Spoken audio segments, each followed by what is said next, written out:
يا راجل، لا والله جول جول. دومينيك دي سيلفا بتمريره هنا بقى التحرك، يبقى كده واضح مستر مانويل ان هو تحركات العرضيه الجونيور وانطلاقات عبد الله من القلب وهروب دومينيك من الرقابه يضع الاهلي اهو بهدف اول في الدقيقه 55 من عمر اللقاء لدومينيك دي سيلفا. بصوا حضراتكم عبد الله السعيد، وهنا هاني سيد ساب دومينيك دي سيلفا لوحده تماما وجه لوجه بالشمال.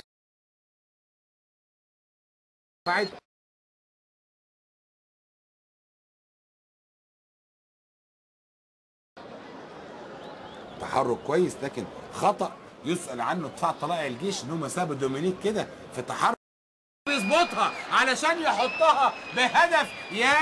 يا دومينيك ظلمتك يا ابني. عدل لنفسه صاروخ على يمين عماد السيد، اتفرج عليها زينا تمام عماد السيد عشان يبقى التاني الاهلاوي، لكن لا يسأل عنها عماد السيد. صاروخ صاروخ على يمين عماد السيد في المقصه. بصوا حضراتكم هنا اهي وقع فيها حلمي احمد، اتلخبط.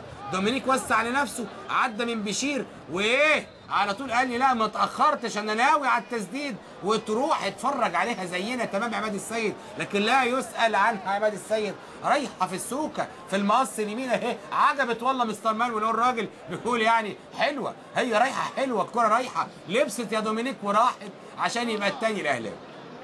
هدف جميل. دومينيك هنا بيجري بقى، ودي كابتن سيد عبد الحفيظ بيشاور تمام يعني ليه دومينيك على الكره اللي فاتت.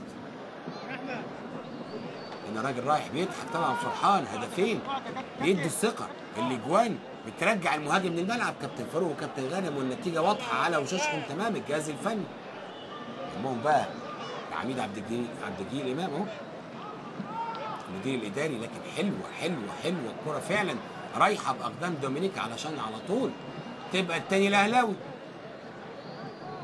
مش هنقول بقى الهدف جه في وقت صعب ولا لقاء اتأزم تماما، لان ده لقاء ودي ولقاء اعتزال نجم كبير. علشان كده بقول لحضراتكم مش مهم ولا مشكله في الاهداف ولا النتيجه، على قد ما هي طريقه اللعب والتشكيل والتثبيت بقى التشكيل وعوده واختبار المصابين. يعني كل مدير فني بيبقى ليه شغله من لقاءات الوديه.